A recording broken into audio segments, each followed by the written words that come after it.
기도하겠습니다. 하나님 아버지, 은혜를 감사합니다. 날마다 은혜를 부어주시는 아버지께 찬양과 경배를 드립니다. 불의로 진리를 막고 있었던 저희들에게 우리의 마음 눈을 밝혀주시고 말씀 속에서 하늘의 진리를 깨달아 알게 하시니 감사합니다. 마음으로 믿게 하시고 입술의 말이 주님과 같은 말을 하도록 은혜를 더하여 주시옵소서. 예수 그리스도 이름으로 기도합니다. 아멘. 우리 서로 인사 나누시죠? 반갑습니다. 왜 이렇게 뒤에 계셔요? 앞으로 오세요. 시원해서요? 예. 날씨가 오늘 많이 더워요. 자, 그러면은 오늘 말씀은 로마서 2장 12절로 16절입니다.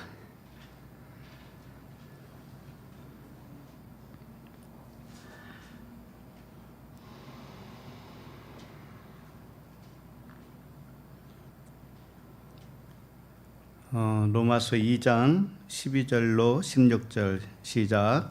무릇 율법 없이 범죄한 자는 또한 율법 없이 망하고 무릇 율법이 있고 범죄한 자는 율법으로 말미암아 심판을 받으리라.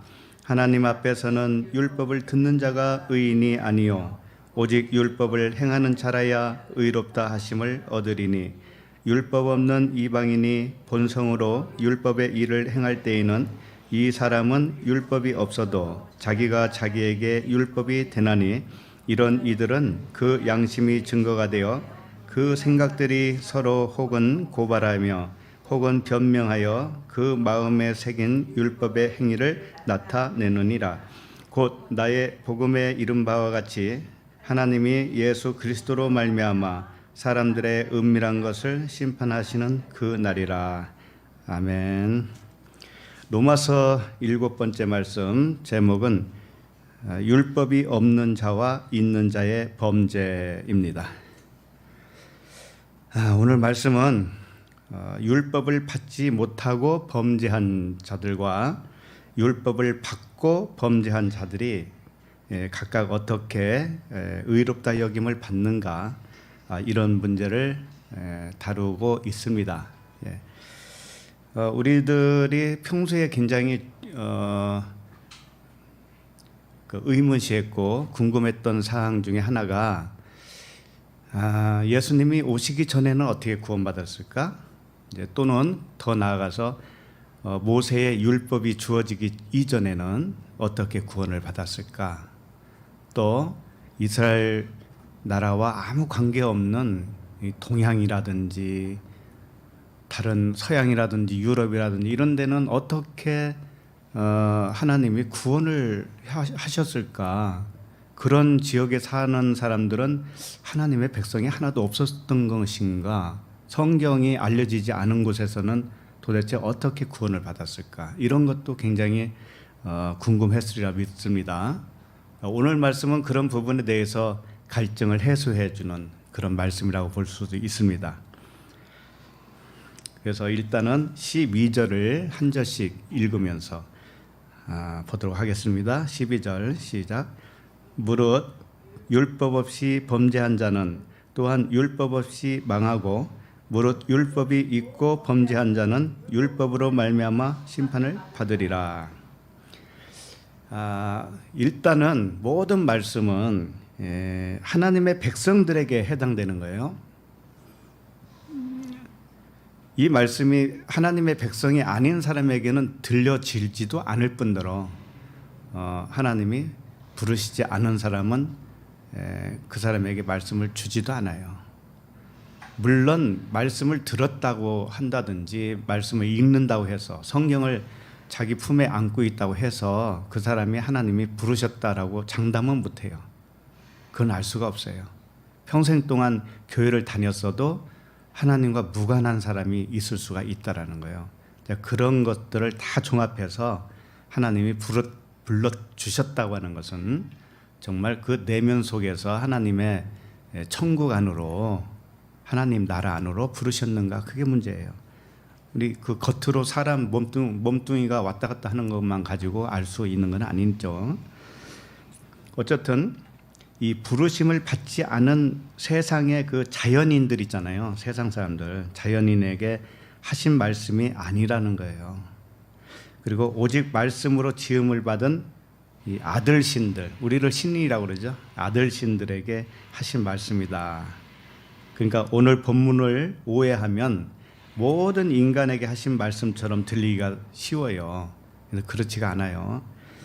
예를 들면 율법 없이 범죄한 자, 이러니까 율법 없이 범죄했다라는 것은 율법을 들은 적이 없고 율법을 받은 적도 없는 이방인들, 이런 사람은 구원받지 못한 사람들처럼 오해할 수 있기 때문이에요. 무슨 얘기냐면 모든 사람은 범죄를 했어요. 모든 인간은, 모든 사람은 죄를 범하였음에 하나님의 영광에 이르지 못한다, 이런 말씀도 있잖아요. 그러니까 지구상의 모든 인간은 일단은 범죄한 사람이에요. 왜 범죄한 건가 하면은 이 나타난 세상에 오는 것 자체가 범죄예요. 그러니까 하나님 나라는 보이지 않는데 그 나라를 모르는 것 자체가 범죄한 거예요. 그러니까는 범죄하지 않은 사람은 하나도 없는 거예요. 전부 다 범죄를 했습니다. 그런데 범죄한 것을 아는 사람이 있어요. 범죄한 것을 아는 사람이 구원받은 사람이란 말이에요. 부르심을 받은 자란 말이죠. 그래서 오늘 말씀도 하나님의 백성에게 주신 복음이에요. 범죄가 뭔지를 아는 하나님의 백성들. 그래서 이 12절을 다시 잘 보시면 무릇 율법 없이 범죄한 자는 또한 율법 없이 망하고 무릇 율법이 있고 범죄한 자는 율법으로 말미암아 심판을 받으리라. 자, 이 말씀을 한마디로 요약하면 어떻게 돼요? 율법이 없어도 망하고 율법이 있어도 심판을 받고, 그죠? 네. 근데 사실은 하나님의 백성은 이렇게 돼야 되는 거예요. 한 번 망하고 한 번 심판을 받아야 되는 거예요. 그러니까 율법이 무엇이길래, 오늘은 이제 율법 이야기가 많이 나오죠. 다음 주는 더 많이 나와요. 이 율법이 무엇이길래 율법이 없는 자에게나 있는 자에게나 똑같이 망할 거라면은, 그죠? 똑같이 망할 거라면은 어차피 뭐 망하고 심판받을 것이 정한 이치라면 율법이 왜 필요하단 말인가, 이런 의문을 또 품을 수가 있죠. 율법을 왜 주셨어요? 율법 없어도 망하고 있어도 심판받는데. 그래서 이 범죄한이라고 하는 단어 있죠? 12절에 보면 범죄한 자 이렇게 돼 있죠? 이게 이제 두 번 나와요. 율법이 없이 범죄한 자 또는 율법이 있이 범죄한 자. 이 범죄하다라는 것이 두 번 나오는데 이게 하마르타노라고 하는 단어이거든요. 하마르타노인데 이 단어가 하마르티아라고 많이 들어보셨죠? 하마르티아. 예, 관역을 빗맞춘 거, 빗나간 거. 근데 그 하마르티아와 메로스라고 하는 단어가 이렇게 합성어가 된 단어예요. 범죄했다. 하마르타노가. 메로스라는 게 뭐냐면 부분이라는 뜻이에요. 반쪽이라는 뜻이에요. 반쪽. 그러니까 범죄한 것이 뭔가 하면은 관역을 빗맞춘 것인데 반쪽으로 사는 걸 말하는 거예요. 반쪽. 하나가 돼야 되는데 반쪽으로 돼 있는 것이 이쪽 반쪽은 남겨놨잖아요. 그러니까 관역을 맞추지 못했죠. 그런 뜻이에요. 그러니까 진리를 맞추지 못한 것, 비진리 반쪽으로 살고 있는 것, 이게 범죄란 말이에요. 이게 범죄. 다른 걸 범죄라고 생각하기 이전에 이게 근본적인 범죄란 말이에요. 그래서 그 선한 사마리아인 아시죠? 강도 만난 자 구해줬잖아요. 그 강도 만난 자가 거반 죽었다고 돼 있어요. 그게 반쪽으로 죽었다라는 뜻이거든요. 그러니까 하나님과 진리와 이게 하나가 되어서 하나가 돼야 되는데 반쪽으로 되어 있어요. 그럼 죽었다라고 하는 것은 뭐냐면 아 내가 반쪽이네라는 것을 깨달은 자예요. 그러니까 병든 자는 구원받을 수 있는 자예요. 그러니까는 반쪽으로 죽었다, 거반 죽었다라고 하는 것은 이제 살아나는 거죠. 그 사람은. 그러니까 그리스도가 오잖아요. 선한 사마리아인이 오죠. 그게 그리스도란 말이에요. 그래서 하나가 되겠죠. 그리스도 하나가 되잖아요. 그러니까 살아나죠. 그래서 범죄하다고 하는 것은 반쪽 내 의지로 사는 것, 내 육신의 생각으로 사는 것 또는 율법으로 사는 것 이런 거예요. 세상적인 가치관으로 사는 것.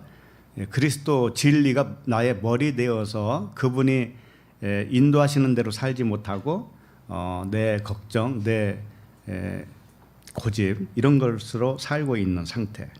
이것이 뭐냐면 범죄한 것이다. 범죄. 자, 그러면 우리가 이제 그 2장으로 오면서 1장에도 이미 그런 말씀이 있잖아요. 그 불의로 진리를 막고 있는 사람, 불의로 진리를 막고 있어요. 그래서 진노가 임하는 겁니다. 근데 불의로 진리를 막고 있는 사람이 다르게 표현하면 오늘 말씀대로 범죄한 자예요. 범죄한 자. 다 같은 의미예요. 불의나 범죄한 거나 다 같은 거라고요. 그래서 피조물을 다르게 표현하면 또 피조물을 창조주보다 더 하나님보다 피조물을 더 경배하는 거. 이게 범죄란 말이에요. 그 다음에 범죄했다는 뜻은 진리를 깨닫지 못하고 표면적으로만 이 세상을 표면적으로만 알고 사는 거 그게 범죄예요. 그래서 범죄한 사람을 동성애자로 표현도 했잖아요. 들어봤죠? 동성애자. 그리고 범죄한 자는 뭐냐? 남을 판단하는 자다. 율법적인 생각으로 기준으로 남을 판단하는 자. 그 자는 여지없이 자기를 정죄하는 자다. 그리고 자기도 같은 일을 하는 자다. 이미 우리 살펴봤습니다. 이게 다 범죄자예요. 그리고 범죄자라고 하는 것은 예수는 곧 그리스도의 의미를 모르고 사는 거예요. 그래서 이게 삼일길로 하나님이 우리를 구원해 주시는데 그 원리조차도 모르고 사는 자가 뭐냐면 범죄자예요.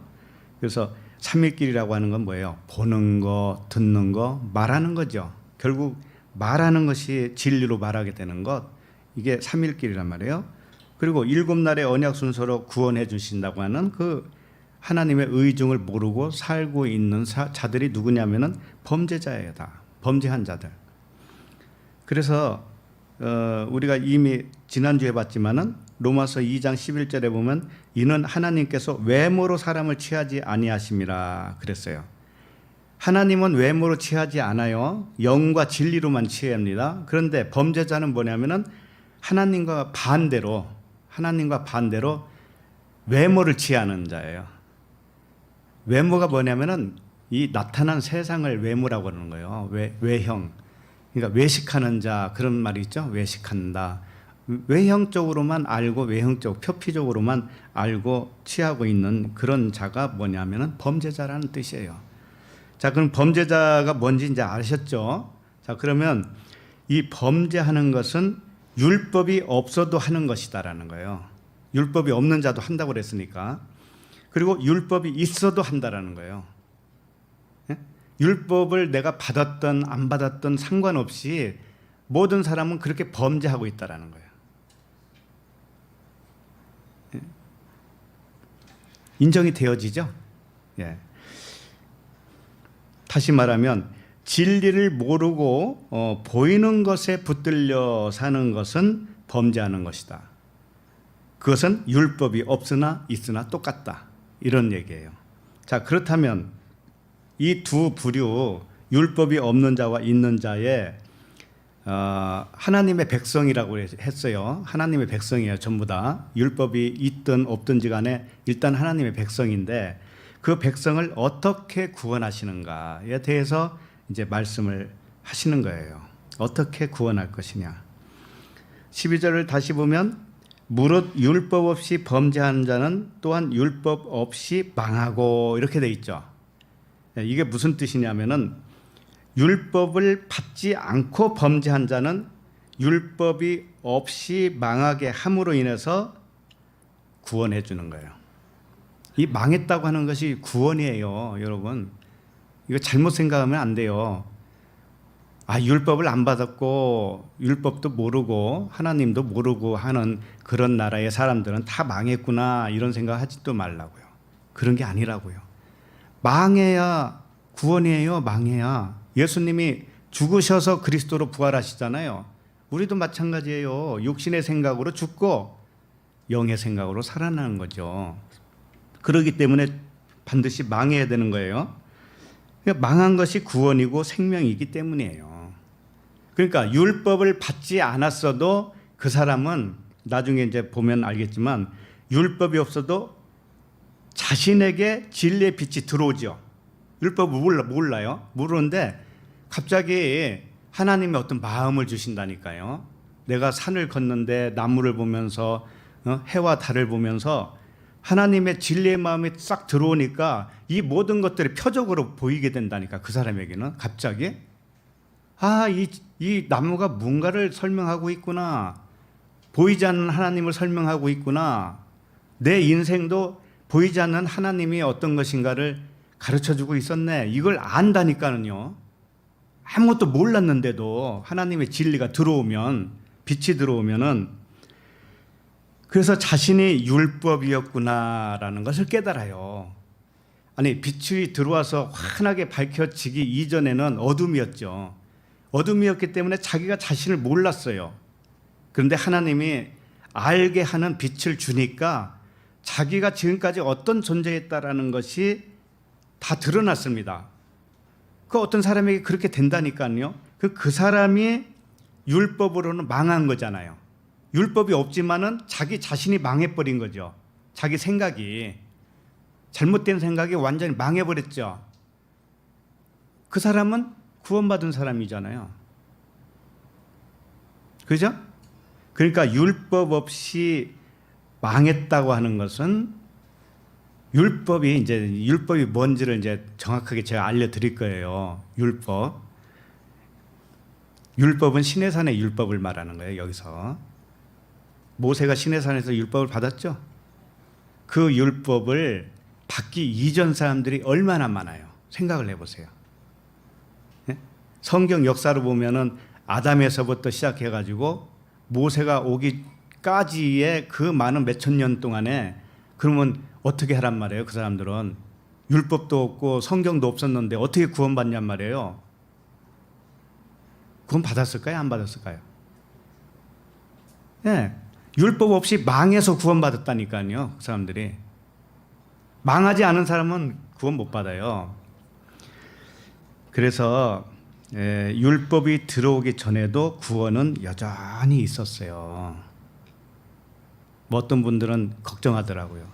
우리나라 신라시대 때 그 많은 사람들이 어떻게 구원받았을까? 이순신 장군은 구원받았을까? 세종대왕은 구원받았을까? 그런데 그 사람도 또 망했으면 받는 거예요. 하나님의 자녀로 부르심을 받으면 망한다고, 마음이 망한다고, 자기 의의가 깨진단 말이에요. 자기가 아무것도 아니었다는 걸 인정하고 그 하나님을 경배하게 되어 있어요. 그것이 성경이 들어오기 이전에는 그렇게 했단 말이에요. 그래서 율법은 시내산에서 주어진 모세의 율법이었기 때문에요. 모세 이전 사람들의 구원 방식을 지금 말씀하고 있는 거예요. 율법이 없어도 망하는 거예요. 망해서 구원받는 거예요. 지금 그 말씀을 하고 있는 겁니다. 그럼 무릇 율법이 있고 범죄한 자, 율법이 있고 범죄한 자는 율법으로 말미암아 뭐 어떻게 한다고 그래요? 심판을 받는다고 그러죠. 율법이 없는 자에게는 심판이라는 말씀 대신 뭘 했어요? 망한다라고 붙였잖아요. 망한다고 하는 것이 자기 자신이 범죄하고 있었다라는 것이 드러나는 거예요. 그래서 멸망, 죽었다, 또 뭐 전부 다 패망했다 이런 뜻의 단어예요. 그 망했다고 하는 것이. 그래서 구원 방식은 똑같아요. 근데 여기 무릇 율법이 있고 범죄한 자는 율법으로 말미암아 심판을 받으리라 이건데 모세의 그 시내산 율법을 받은 이스라엘 백성들이 있죠. 이스라엘 백성들. 그 이스라엘 백성들이라 할지라도 모두가 범죄자예요, 아니에요? 범죄하고 있었어요. 율법을 받았는데도 불구하고. 그런데 율법을 받고도 범죄한 자들을 어떻게 구원하는가 하면은 율법으로 말미암아 심판을 받게 해서 구원을 하는 거예요. 자, 그게 그러면 율법은 뭘 깨닫게 한다고 그랬어요? 죄를 깨닫게 하려 합니다. 그랬어요. 자, 그러면 율법이 없어도 자신이 망해서 구원받게 하고 율법을 받은 자는 율법으로 심판을 해요. 그게 무슨 이야기냐면은 율법을 받으면은 범사에 좋은 점이 많아요. 율법을 받으면 왜 그런가 하면은 율법이 없어도 자기가 자기에게 율법이 되기는 해요. 양심 이야기가 이제 좀 나와요. 이따가 양심이 율법입니다. 자기 마음에 있는 양심이 율법이에요. 그걸로 그러니까 율법 시내산 율법을 받지 않은 사람은 자기가 자기에게 양심이 되어서 서로 싸우는 것 속에서 변론하고 서로 공격하고 해서 그게 서로가 뭔가 이루어지지 않고 하나님만 이제 나타나게 하기 위해서 그런 모양새를 이렇게 준 거예요. 안전장치로 주신 거예요. 그런데 율법은 뭔가 하면은 글자예요. 글자. 그러니까 내 마음 속에 이미 하나님이 율법을 넣어 주셨거든요. 우리 마음 속에 누구나. 그런데 그 율법으로 내 마음에 새겨준 그 마음의 율법 양심 그것을 더 정확하게 글로 기록한 것이 뭔가 하면은 율법이라는 뜻이에요. 글로 기록한 것이. 그러니까는 이 율법은 왜 왔는가 하면은 더 정확하게 알려주기 위해서. 더 정확하게. 자, 이런 부분도 좀 있으면 이제 보게 될 텐데 율법은 죄를 깨닫게 하려 함이에요. 그 율법 없는 자는 그 자기가 자기에게 율법이 되기 때문에 살다가 망해요. 빛이 들어오면은 자기 생각이 틀렸다라고 하는 것, 자기 양심이 틀렸다라고 하는 것을 이제 깨닫게 될 때가 오는 거예요. 그래서 자기가 망하는 거예요. 그게 구원받은 자예요. 자, 그러면 이제 일단 범죄자는 모든 사람이 범죄한 건 이제 알았죠. 율법이 있는 자도 범죄자고 없는 자도 범죄자인데 구원하는 방식은 율법이 없는 자는 망하는 것이고 율법이 있는 자는 율법으로 심판받는 거다. 이게 같은 거란 말이에요. 그런데 율법이 뭐냐 이거예요. 이제 율법을 좀 정확하게 더 보자고요. 율법은 노모스라고 그래요. 노모스가 뭔가 하면은 이 네 발 달린 짐승 있죠.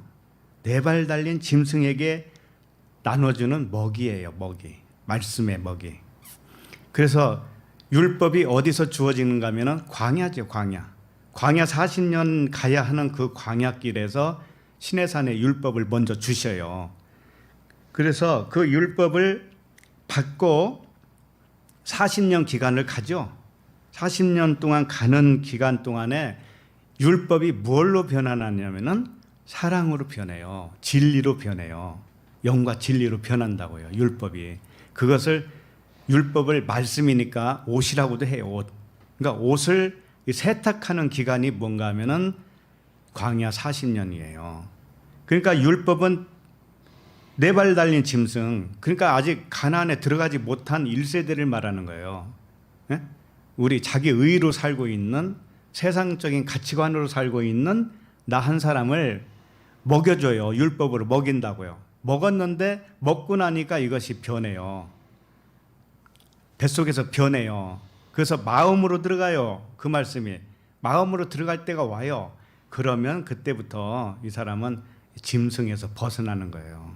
그래서 가나안에 가면 여섯째 날이 뭔가 하면은 사람을 창조하잖아요. 여섯째 날. 그죠?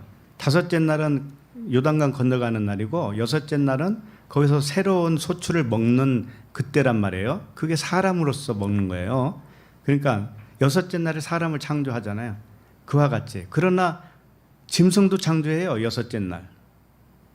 제가 사람이 됐음에도 불구하고 여전히 동물적인 게 있어요. 그래서 거기서 여섯째 날은 또 싸움이 일어나요. 여호와의 전쟁. 그렇게 해서 전부 다 그 아이성을 지배할 때 보니까는 뭔가 하나 훔친 거 있었죠. 아간이 훔쳤죠. 그래서 그것 때문에 벌을 받았잖아요. 그러니까 그런 것 때문에 여섯째 날까지 있다 할지라도 그리스도께서 온전한 머리가 되어주시지 않으면 항상 우리는 옛 것이 나온단 말이에요. 그래서 결국은 일곱째 날 가니까는 이제는 모든 전쟁이 그치고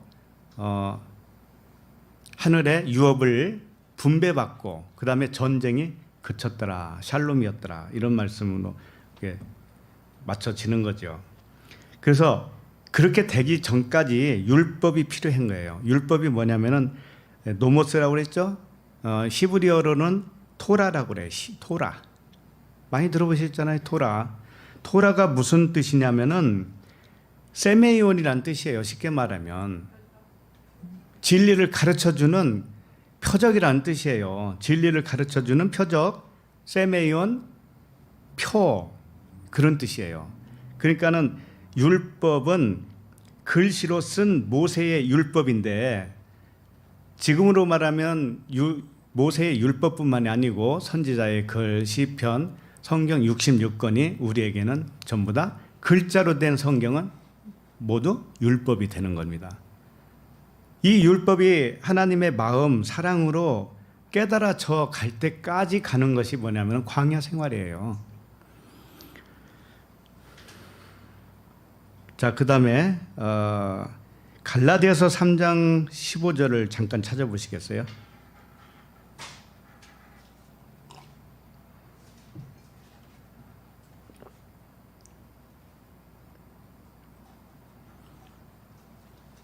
여기서 이제 율법에 대해서 더 정확하게 알 수 있는 말씀이 나옵니다.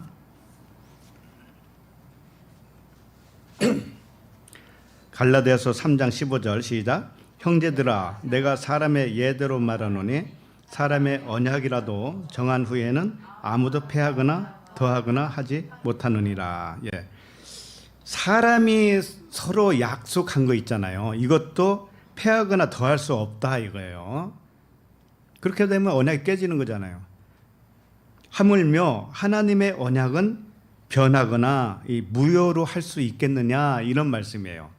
자, 그러면 그 다음부터 나오는 말씀이 뭐냐면은 하나님이 우리에게 해주신 언약을 말씀하시는 거예요. 이 언약을 해주신 하나님은 부도내지 않는다 그런 말씀이에요. 변하지 않는다. 자, 그러면 16절을 읽어봐요. 16절 시작. 이 약속들은 아브라함과 그 자손에게 말씀하신 것인데 여럿을 가리켜 그 자손들이라 하지 아니하시고 오직 한 사람을 가리켜 내 자손이라 하셨으니 곧 그리스도라. 자, 아브라함과 그 자손에게 말씀하셨다. 이게 언약이다라는 거예요. 그러면 아브라함과 이삭과 야곱이겠죠. 모세 이전까지의 그 사람들을 의미하겠죠. 자, 그런데 그 자손에게 하신 언약은 뭐예요? 언약의 내용이 뭐예요? 그건 뭐냐면은 그 자손이 온다 이거예요. 그 자손이 누구냐면은 한 사람을 가리켰다고 그러죠. 그 누구예요? 그리스도. 예. 그러면 이게 무슨 말이냐면은 언약이라고 하는 것은 일단 아브라함에게 했죠. 그러면 아브라함에게 그리스도가 온다라는 것이 언약이에요. 아브라함의 후손 내려가서 제일 나중에 가서 그리스도가 온다는 얘기가 아니라니까 이게. 나 한 사람 한 사람에게 그리스도가 오신다라고 하는 것이 뭐예요? 언약이라니까요. 지금 그 말씀 하신 거 이게. 그러니까 너에게서 그리스도가 나신다 이거예요. 너에게서 그리스도가 나타나신다 이런 뜻이란 말이에요. 우리 각자에게. 그러면은 지금 율법과 대조해서 하는 말이거든요. 이 언약이 우선이냐 율법이 우선이냐 이걸 지금 말씀하고 싶은 거예요. 아브라함은 모세가 오기 전에 한참 전 사람이잖아요. 그러니까 모세는 아브라함과 하나님이 이미 언약을 한 후대의 사람인데 그때 율법을 받았단 말이죠. 근데 그 율법이 이 언약을 폐하겠느냐, 이 언약을 무효로 하겠느냐 이거예요. 그러니까 율법이 없어도 내 안에서 그리스도가 나타나면 구원이고 언약의 성취고, 율법을 받았어도 내 안에서 그리스도가 나타나면은 그것이 언약의 성취예요. 지금 그걸 말씀하시는 거라고. 자, 그러면 오늘 로마서에서 하시는 말씀은 율법이 없이 범죄한 자는 누구예요? 지금 갈라디아서로 말하면은 누구냐면 아브라함이죠. 아브라함과 그 자손들이란 말이에요. 이게 율법 없이 범죄한 자들이에요. 이 사람들이. 아시겠어요? 예. 그래서 율법을 아직 받지 않은 아브라함과 그 자손들이 어떻게 구원받은 줄 아냐? 아브라함에게 언약하신 대로 아브라함 안에 그리스도가 오시는 방식이다. 이런 뜻이에요. 율법을 받지 않은 아브라함에게 진리의 그리스도가 오시면 아브라함이 망하고 아브라함으로 다시 세워지죠. 그죠? 그러니까 그게 망했다라는 거 하는 거예요. 율법 없는 자는 율법 없이 망했다 그랬잖아요. 아까 로마서에서. 그러니까 아브라함은 율법이 없어요. 그런데 아브람으로서는 망해버렸다고. 응? 그런데 아브라함으로 다시 새 이름을 얻어서 영과 진리의 사람으로 세워졌죠. 네, 그와 같이 언약은 그렇게 유효하단 말이에요. 처음부터 그렇게 아담에서부터 시작해서 노아, 아브라함 전부 그렇단 말이에요. 자, 그러면은 지금 갈라디아서 보고 있어요. 17절 보세요. 시작. 내가 이것을 말하노니 하나님께서 미리 정하신 언약을 430년 후에 생긴 율법이 폐기하지 못하고 그 약속을 헛되게 하지 못하리라. 여기 분명히 나오죠. 아브라함에게 약속했던 그 언약을 했는데 430년 후에 생긴 율법, 모세의 율법, 이 율법이 왔지만 그 아브라함에게 한 언약이 폐기되지 않는다. 구원은 언약으로만 되는 것이다 라는 거예요. 자, 그 다음에 18절 보세요. 18절 시작. 만일 그 유업이 율법에서 난 것이면 약속에서 난 것이 아니니라. 그러나 하나님이 약속으로 말미암아 아브라함에게 주신 것이라. 네, 이게 무슨 말씀이에요? 하나님의 유업이 하나님 나라를 우리가 받잖아요. 천국을 받아요. 그 유업이 율법에서 난 것이면 약속에서 난 것이 아니지 않느냐. 아브라함에게 언약하신 것이 그렇게 되면 헛것이 되지 않겠느냐 이 말씀이죠. 그렇기 때문에 율법이 왔어도 역시 우리에게 하나님 나라를 유업으로 주는 그 방식은 언약으로 한다. 언약. 아브라함에게 했던 그 언약으로만 이루어지는 것이다 라고 하는 거예요. 자, 그러면 모세의 율법, 시내산의 율법이 오기 전 많은 사람들이 있죠. 이 사람들은 어떻게 구원받았어요? 그러면 언약으로 받았죠. 언약으로. 응? 언약으로 받았어요. 이 지구 땅덩어리 속에 언약 백성이 있단 말이에요. 언약으로 받았어요. 그 언약은 글로 쓰지 않는 언약이에요. 하나님이 내 마음속에 주는 언약이 있었단 말이에요. 우리 각자에게 태어나면서 우리 마음에다 기록을 했다니까요. 언약을. 모세의 율법이 더 정확하게 쓴 언약 그 율법이긴 하지만 내 마음속에 율법을 기록을 했는데 그걸 깨달으면 뭐냐면은 언약이야. 그럼 모세의 율법도 깨닫고 나면 뭐가 될까요? 언약이죠. 언약. 전부 언약으로만 된 거예요. 우리들 인간 마음속에 하나님이 언약을 기록해놨다니까요. 그런데 그것이 어떻게 나타나는가 하면은 율법으로 나타난 거예요. 양심으로 나타난 거예요. 근데 그 양심이 무언가를 깨닫는 사람이 있단 말이에요. 하나님이 부르셔서. 그 사람만 그 양심이 뭘로 변하는가 하면은 하나님의 언약으로 변해요. 언약이 뭐예요? 그리스도가 나타나는 거라고 그랬죠? 진리가 나타나는 것이죠. 그러니까 언약을 몰랐던 사람에게 진리의 밝은 빛이 비춰지잖아요, 어느 날. 그러면 그 사람도 언약을 받은 백성이 되는 것이죠. 언약을 깨닫게 된 백성이 되는 것이죠. 그렇게 해서 구원받는 거예요. 이 세상 모든 사람이 그렇게 받는다는 건 아닙니다. 하나님이 부르신 자에게.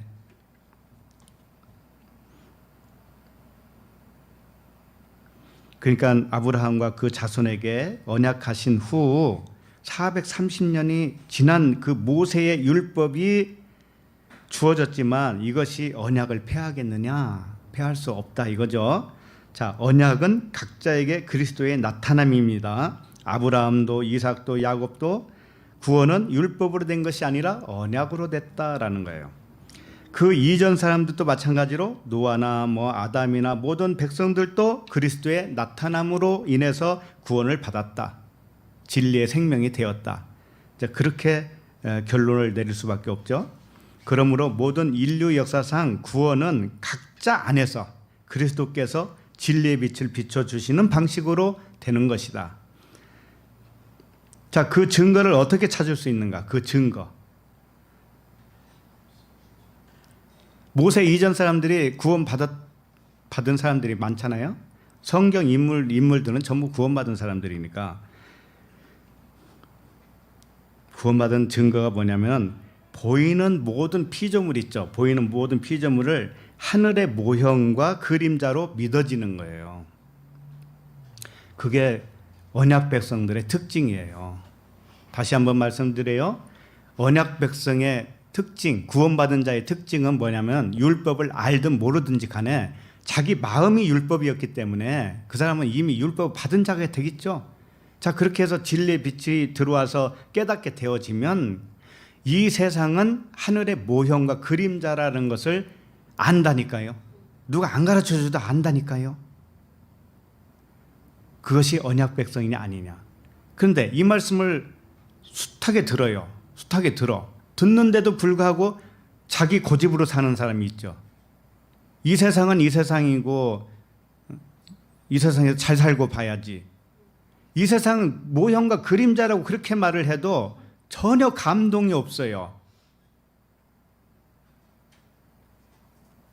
이 세상이 표적이라고 해도 아무 감동이 없어요. 그 사람이야말로 언약 백성이 아닐 수가 있다라는 거예요. 그래서 듣는다고 해서 되는 게 아니에요. 이제 그 말이 그 다음 절에 나와요. 자, 그러면은 어쨌든 시내산 율법은 왜 주었을까요? 그러면 자, 이거 듣고 보니까 시내산에 율법이 없어도 구원받죠.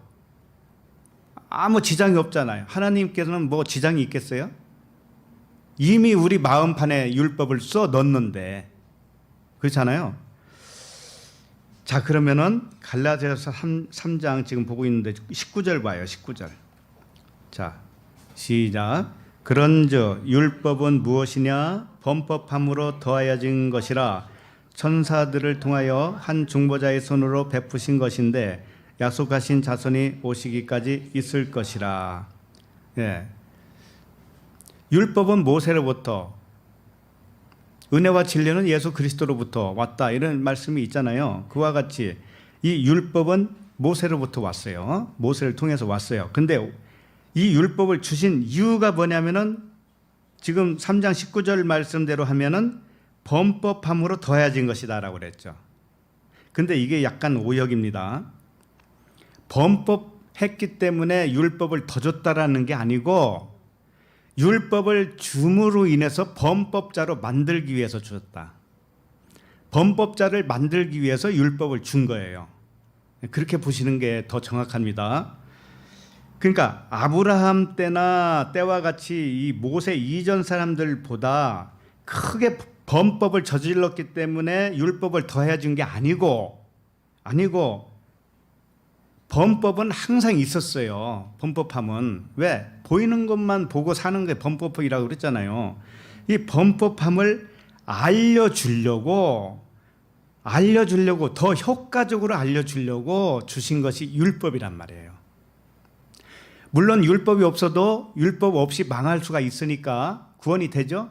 그러나 왜 이 율법을 주셨는가? 왜 이 성경 66권을 주셨는가라고 하는 그 이유는 이미 범죄하고 있는 사람들에게 범법한 것이 무엇인가를 글로 자세하게 가르쳐주는 목적이었어요.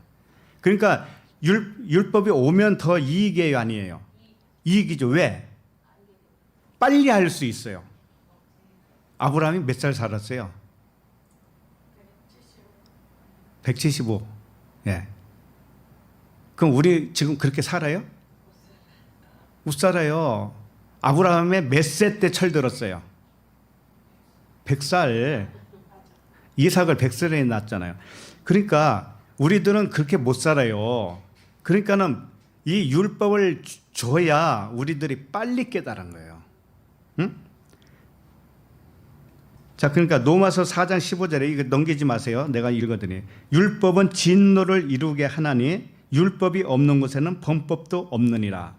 자, 범법함이 있었기 때문에 율법을 더하여 준 게 아니고 율법이 없으면 범법도 없다고 그랬잖아요.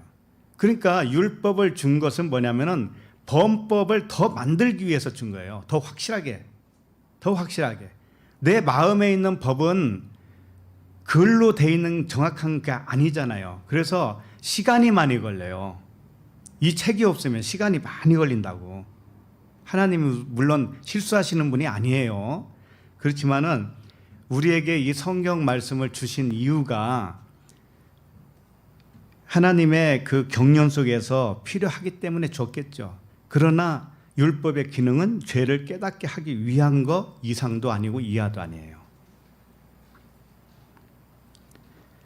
그래서 로마서 3장 20절에 보면 찾지 마세요. 그러므로 율법의 행위로 그의 앞에 의롭다 하심을 얻을 육체가 없나니 율법으로는 죄를 깨달음이라. 예. 그러니까 율법이 없어도 죄를 깨닫게 할 수 있어요. 하나님은. 무슨 얘기인지 알겠죠? 아브라함도 그랬잖아요. 아브라함이 무슨 책 가지고 다녔어요? 이삭도 야곱도 그랬잖아요. 그 사람들은 그냥 하나님이 그들 마음속에서 깨닫게 해주는 말씀밖에 없었어요. 하나님이 말씀해 주시는 거예요. 꿈으로도 말씀하시고 어떤 사건을 통해서 말씀하시고 이렇게 해서 말씀을 해 주셔요. 근데 우리에게는 얼마나 좋아요. 이게 율법이 이제 서문으로 된 율법이 왔습니다. 그래서 이 율법을 통해서 정확하게 나를 바라볼 수가 있게 한 거예요. 더 쉽게, 더 짧은 시간에. 그러니 감사할 일이죠. 우리는 감사할 일이라고요. 진짜 감사할 일이에요. 그래서 우리는 이 세상에서 오래 안 살아도 되는 거예요. 이제 빨리빨리 갈 수도 있는 거예요. 이 성경 말씀이 있기 때문에 빨리 깨달을 수가 있잖아요. 그러니까 그 나라가 더 좋은데 1000배, 10,000배, 100,000배, 뭐 10,000,000배는 더 좋은데 여기서 계속 살 일이 뭐가 있냐고요. 생각을 해보세요. 아직 그 나라를 못 봤으니까 여기가 좋사오니 이렇게 되지. 그 율법을 육체로 지키려다가 한 가지만 못 지켜도 어떻게 돼요? 율법은 육체의 법이에요. 율법이 사실은 무엇냐면 사랑이거든요. 하나님의 사랑. 진리예요. 그런데 처음에 율법을 글자로만 보잖아요. 그러면은 육체가 지켜야 할 법으로 보일 수밖에 없어요. 성경 66권이 전부 다. 자, 그렇게 되면은 육체로서 내가 살아가면서 이걸 잘 지키려고 노력하겠죠. 자, 그러면 율법을 요약한 게 뭔가 하면은 십계명이죠. 십계명이 뭐예요? 첫계명이, 일계명이. 그렇지. 그런데 다른 하나님이 뭐냐면은 이 보이는 하나님의 다른 하나님이에요. 글자 하나님이 다른 하나님이라고요. 자, 그것을 그러면 다른 하나님을 섬기지 말라고 하니까는 사람은 어떤 방식으로 그걸 하려고 했을까요? 다른 하나님을 안 섬겨야지. 절대로 뭐 깎아서 만들면 안 되고 우상 만들면 안 되고 이런 식으로만 가죠. 이게 육체로 그 법을 지키려고 했던 거란 말이에요. 육체로.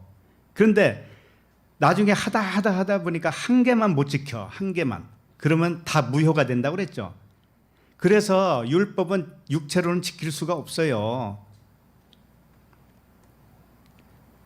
율법을 준 이유는 뭐냐면 육체로는 지킬 수 없어라는 것을 깨닫게 하고 이 율법이 하나님의 마음이야, 사랑의 마음이야, 이것을 알게 시키는 거예요.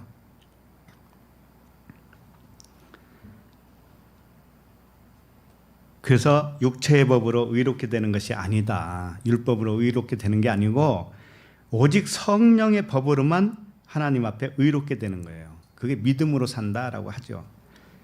그래서 율법을 대조적으로 설명하는 게 뭐냐면은 성령의 법이에요. 율법을 대조적으로 반대편으로 성령의 법. 우리는 성령의 법으로 사는 거예요. 자, 그러면 갈라디아서 5장 22절을 찾아보세요.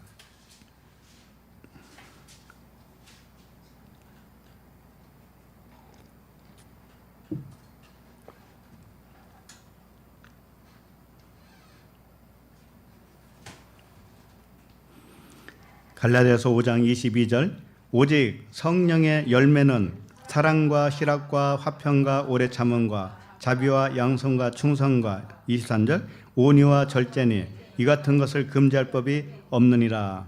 네. 성령의 9가지 열매 이게 나오죠. 여기에 금지할 뭐가 없다고 그래요? 법이 이게 율법이에요. 노모스. 그러니까 성령의 열매를 금지할 율법은 없느니라 이거예요. 자, 율법은 우리가 육체로 지켜내야 할 조항들이라고 그랬죠. 그런데 그 조항들을 지켜야 성령의 법이 아니고 그 조항들이 무언가를 의미하는 것을 깨닫는 것이 성령의 법이에요.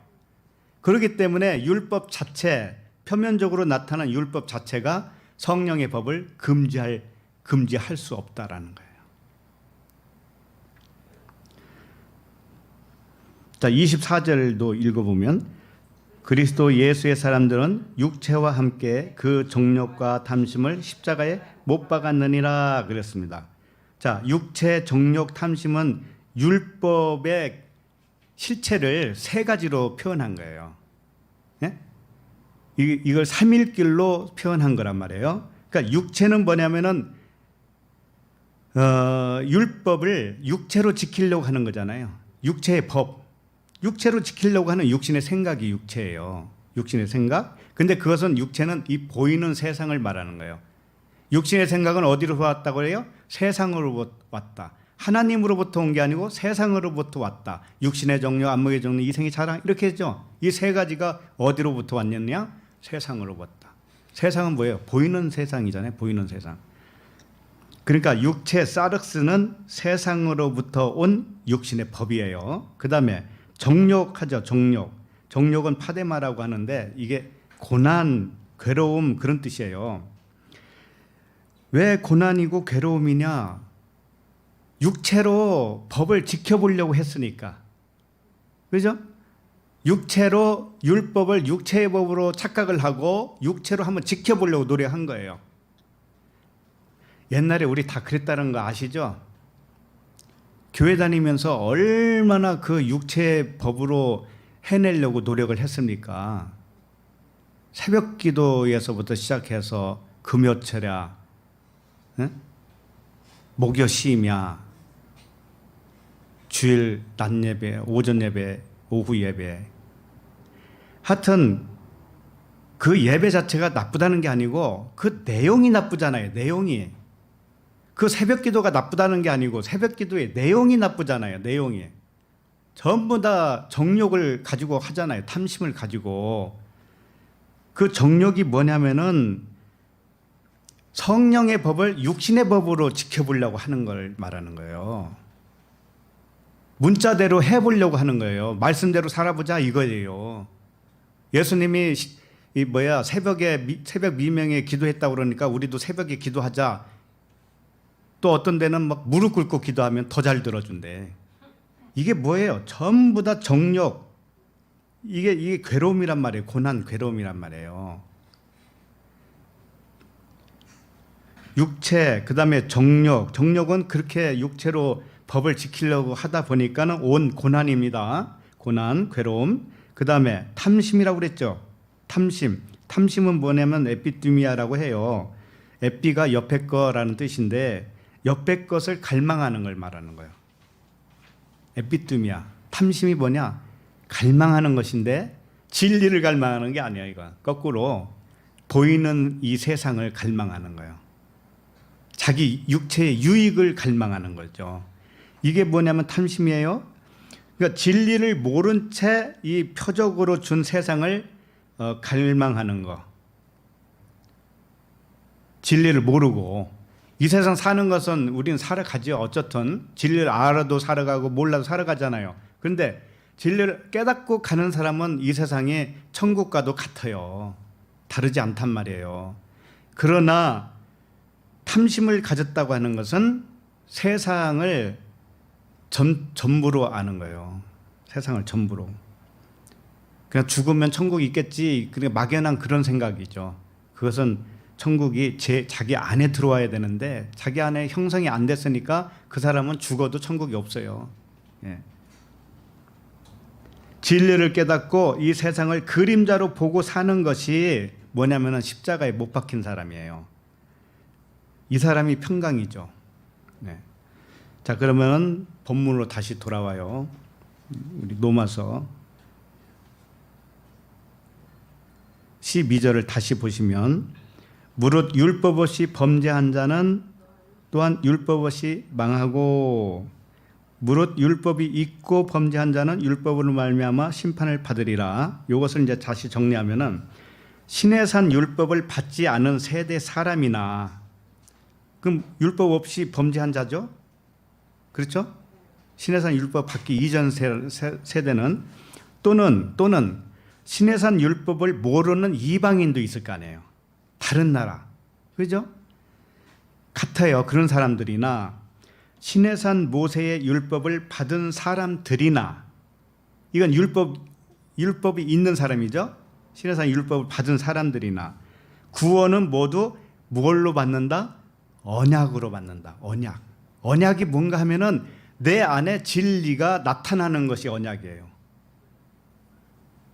진리가 나타나면.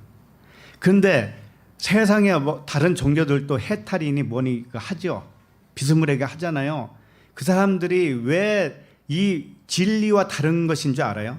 그 사람들이 깨달았다고 그죠? 득도했다 뭐 그러고 돌멩이 하나 보면서 뭐 진리네 깨닫는다고 좋아요. 거기까지는 좋아요. 그런데 다른 게 하나 있어요. 정말 하나님의 언약에 의해서 구원받은 사람이 맞는가라고 하는 그 부분에 대해서 결정적인 게 있는 게 뭐가 있냐면은 내 육신의 생각이 망했느냐 이거예요. 하나님이 100% 하나님의 인도하심으로 살아가고 있느냐 이거예요. 그렇다면은 그 사람은 그 마음에 이 세상에 대해서 연연하지 않게 되어요. 하나님이 이 세상의 것도 그냥 인도하는 대로만 흘러가게 되어 있어요. 그리고 이 세상에 보는 모든 관점이 달라졌기 때문에 좋고 나쁘고 싫은 거 좋은 거 이렇게 선악으로 구분을 안 한단 말이에요. 근데 한번 보세요. 득도했던 사람들이 어떻게 살고 있는가. 도사처럼 살고는 있는데 그 마음에 자기가 망한 적이 없어요. 자기가 임금이에요. 자기가 임금. 겸손이 없단 말이에요. 겸손이.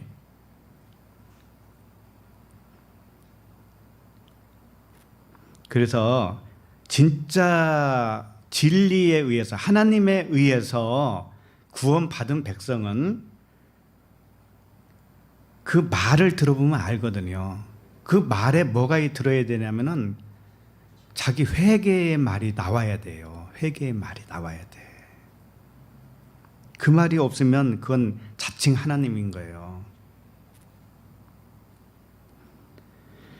그래서 언약은 내 안에 그리스도의 나타나심이에요. 진리의 성령, 심판과 그리스도 안에서 새로운 피조물로 태어나는 거예요. 자, 율법을 주신 이유는 뭐냐? 더 확실한 구원을 주시려고 하는 것이죠. 더 넉넉한 구원을 주시려고 하는 것이고 시간 단축을 위해서 주신 거예요. 그래서 베드로가 이런 말씀을 한 거예요. 베드로후서 1장 19절에 보면 또 우리에게는 더 확실한 예언이 있어 그랬어요. 우리에게는 더 확실한 예언이 있다. 이게 뭐예요?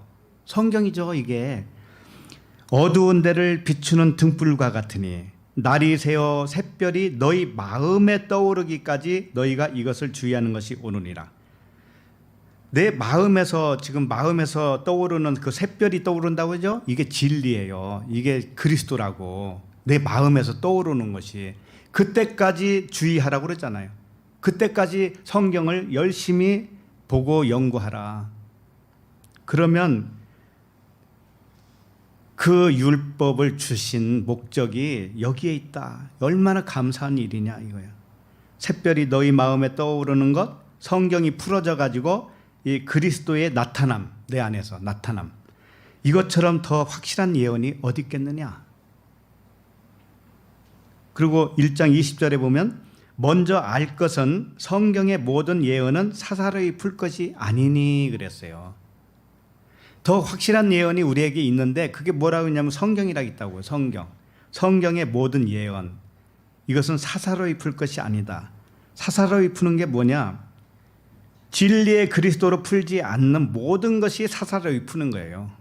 예를 들면 사람의 교훈으로 푼다든지 또 어떤 미래의 역사적인 예언으로 푼다든지 성경을 어떤 미래적인 예언으로 봐요. 예언으로.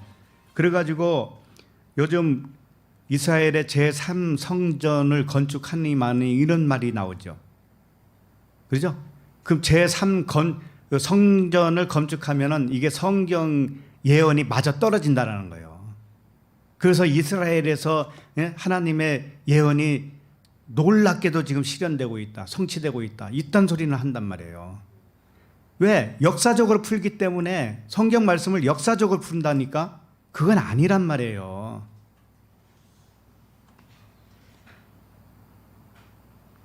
이게 사사로이 푸는 거예요. 성경을. 그 다음에 베드로후서 1장 21절에 계속 보면 예언은 언제든지 사람의 뜻으로 낸 것이 아니라고 그랬어요. 사람의 뜻으로 났으면 역사적인 흐름으로 봐도 돼요. 그게 아니라고요. 오직 성령의 감동하심을 받은 사람들이 하나님께 받아 말한 것이다.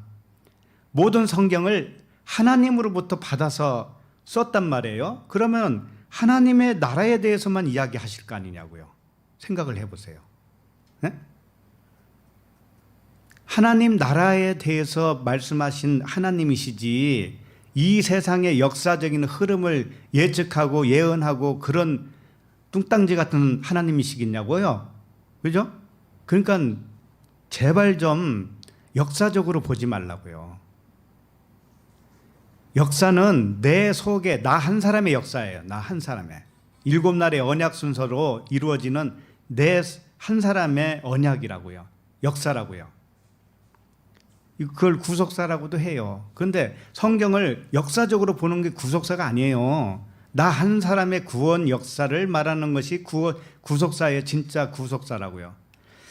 자, 그래서 모든 성경은 하나님으로부터 임한 것이기 때문에 성경을 성령의 조명하심으로 풀어지면 모두 영과 진리의 말씀이 되는 거예요.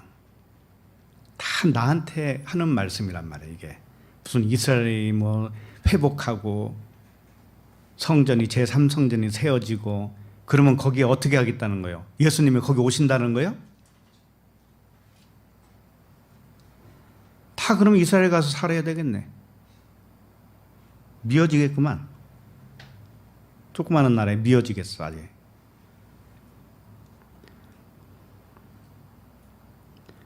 그래서 다음 13절 이제 우리 로마서 다시 봅니다. 13절은 율법을 기준으로 어떤 사람이 의인이냐 하는 문제를 이제 말씀하고 있는 거예요. 자, 로마서 다시 돌아와서 13절을 읽겠습니다. 자, 시작.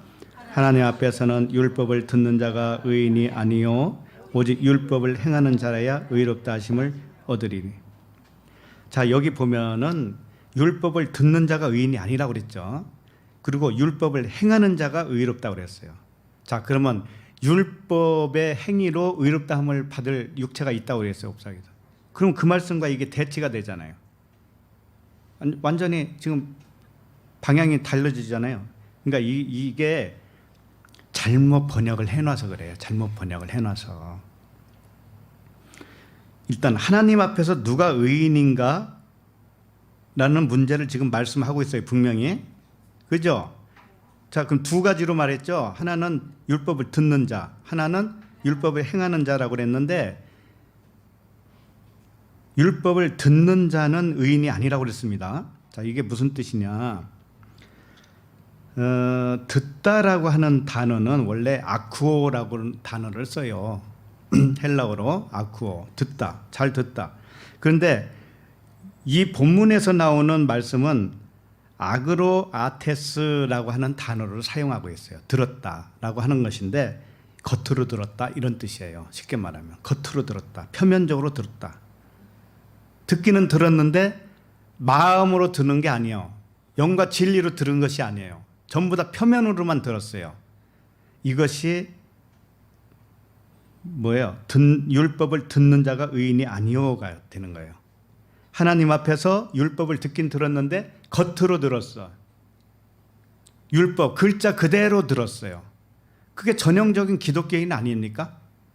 그러면 이 사람들이 의인이라는 거예요? 아니라는 거예요? 아니라는 말이에요? 아니라는 말이에요? 의인이 아니다. 자, 그러면은 그 겉으로 들었다라고 하는 것에 대해서 다른 성경에서도 어떻게 말을 하고 있는가 하면은 야고보서 1장 21절을 잠깐 볼까요? 야고보서 1장 21절.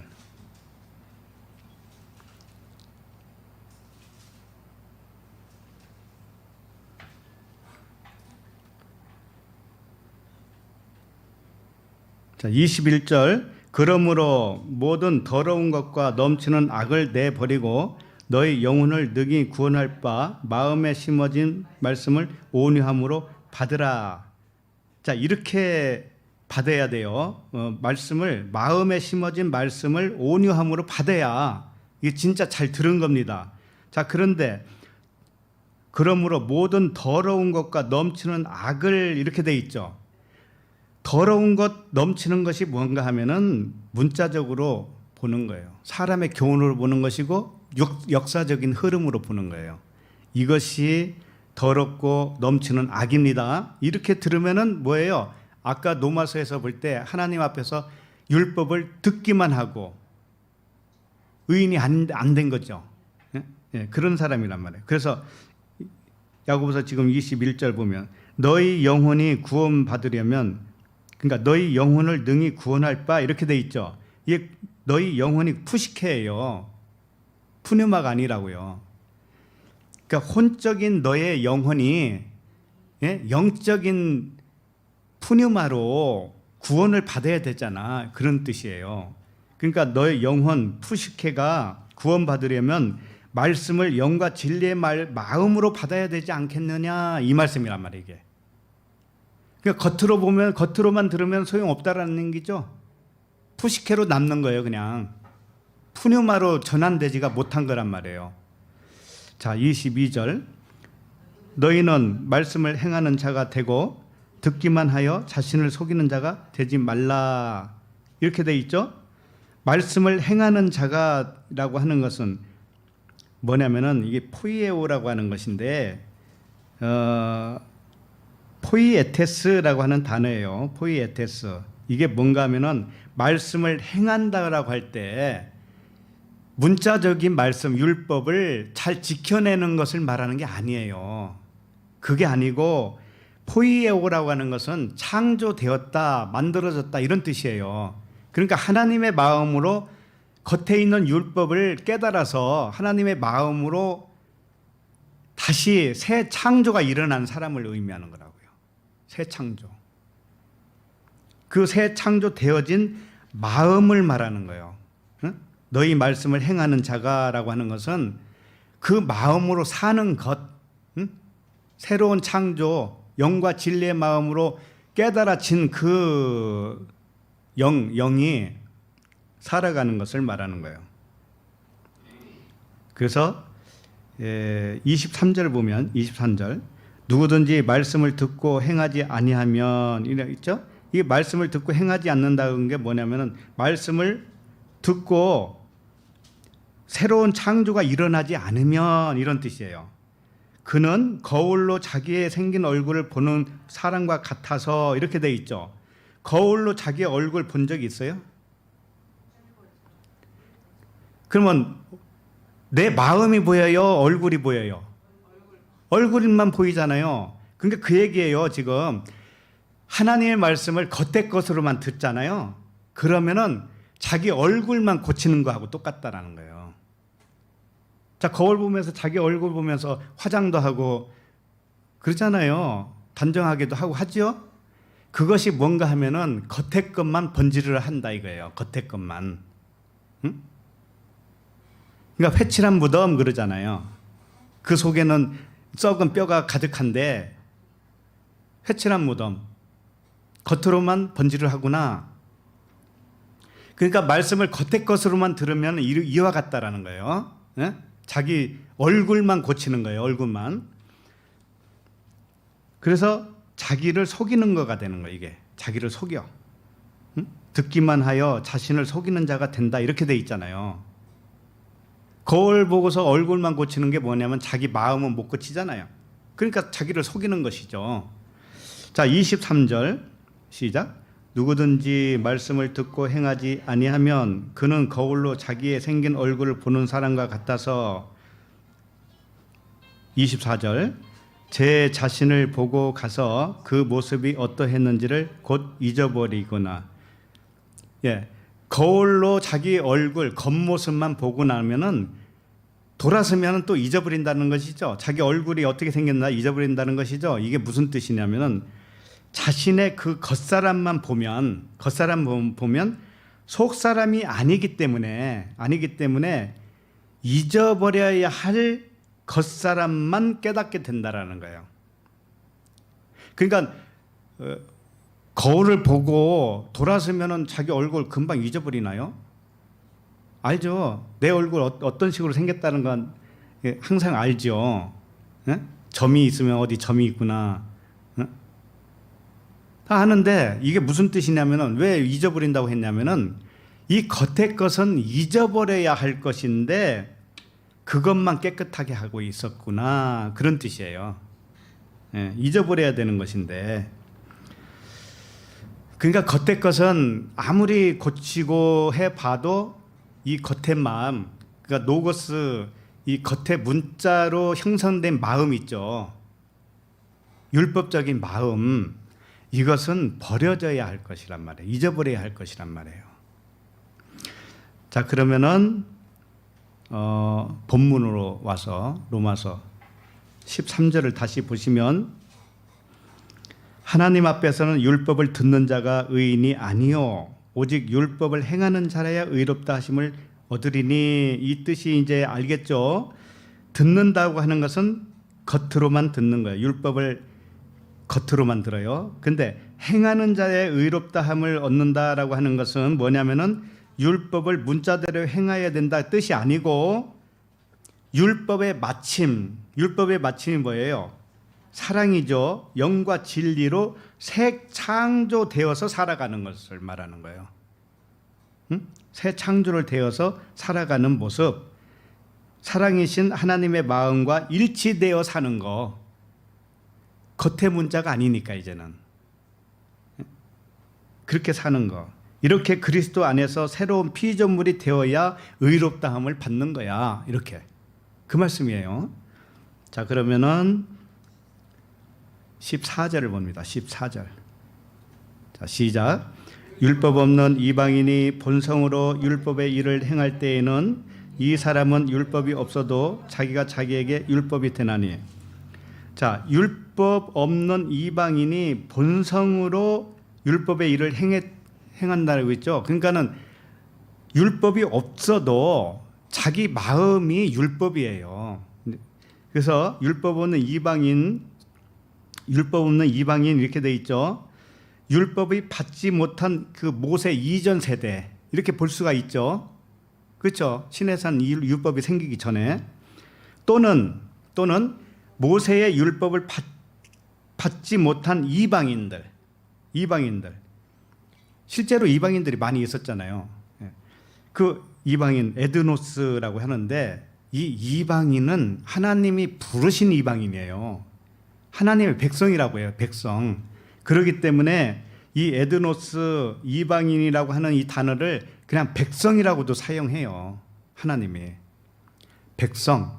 하나님의 백성을 말하는 거예요. 지금 여기는. 그러니까 이방인이 다른 나라 사람들이기는 하지만 다른 나라 사람 몽땅 이방인이라고 한 게 아니고 다른 나라 사람 이방인 중에서도 백성인 사람. 무슨 얘기인지 알겠죠? 하나님이 부르심을 받은 자. 그 율법 없는 이방인은 율법은 모르지만 하나님의 백성인 것은 틀림없죠. 그죠? 그래서 이 율법이 없다라고 하는 것은 글자로 준 그 토라 진리를 설명하고 있는 그 설명서와 같은 글자 성경 말씀 그것을 없다 이거예요. 이방인들이 없어. 그거 없어. 그래서 이방인의 뭐라고 그랬어? 이방인의 율법 없는 이방인이 본성으로 율법의 일을 행한다고 그랬죠. 본성으로. 본성은 누구한테나 다 있어요. 누구나 다 있다고요. 이방인의 본성은. 제가 한 가지 읽어드립니다.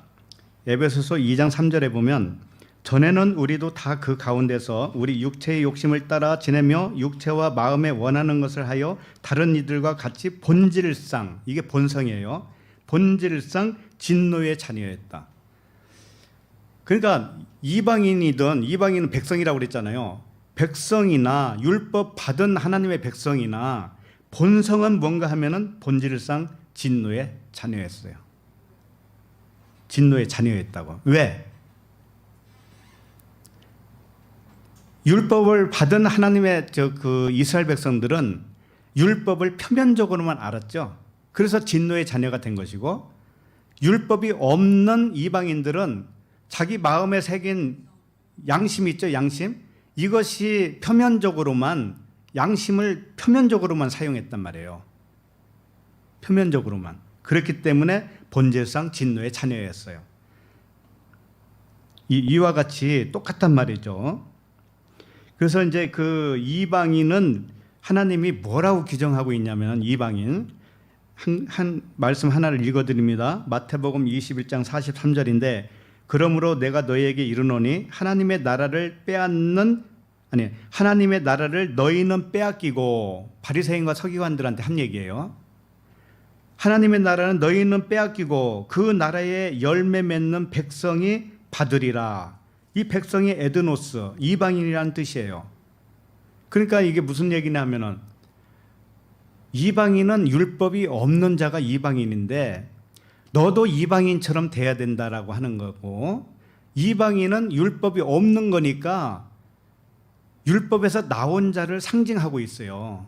그렇지만 실질적으로는 이방인이 율법을 모르는 자들이 많이 있었단 말이죠. 그런데 마음에 율법을 주었다라고 하는 거예요. 그래서 어쨌든 이 이방인은 백성이 되어야 된다라고 하는 백성이라는 뜻을 가지고 있어요. 백성. 이방인은 하나님의 백성. 그럼 하나님의 백성은 뭐냐? 율법에서 나온 사람. 그리고 율법이 원래 없던 사람도 자기 마음의 법에서 나온 사람. 양심에서 빠져나온 사람. 똑같죠? 이렇게 되는 거죠.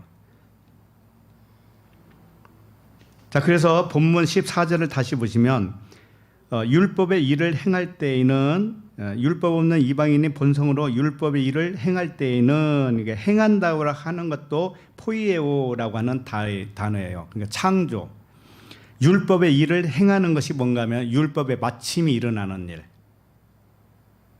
율법을 계속 배우다가 마침이 일어나요. 마침. 그게 뭐예요? 사랑이잖아요. 율법의 완성, 사랑. 그 그리스도의 사랑으로 만들어지는 일, 그 일을 말하는 거예요. 자, 그렇게 율법이 사랑으로 창조될 때에는 이 사람은 율법이 없어도 자기가 자기에게 율법이 되나니. 분명히 그러죠. 자기가 자기에게 율법이 된다. 그래서 율법의 조문을 일일이 몰라도, 성경을 일일이 몰라도 자기가 자기에게 율법이 돼요. 이미 우리 마음판에 율법을 새겨 주었기 때문에 하나님이. 그래서 자기 자신이 율법인 것을 깨닫게 되어요. 그럼 율법이라는 것을 깨닫게 됐다라는 건 뭘 깨달은 거예요? 자기가 겉의 것으로 살았다라는 거예요. 표면적으로만 살았구나 이거예요. 진리를 모르고 살았구나. 요게 마침이 일어나는 거죠. 율법의 마침으로 하나님의 사랑을 깨닫게 될 때, 내가 헛살았구나, 이 세상을. 헛똑똑으로 살았구나. 이 세상을 그렇게 피눈물 나면서 경쟁하면서 몸이 썩는지도 모르고 그렇게 살았구나. 그러다가 결국은 이 세상 가는 거잖아요, 우리는 다. 그러니까 이 세상은 뭐예요? 나그네. 이 세상에서는 우리가 나그네잖아요. 천국 백성이니까.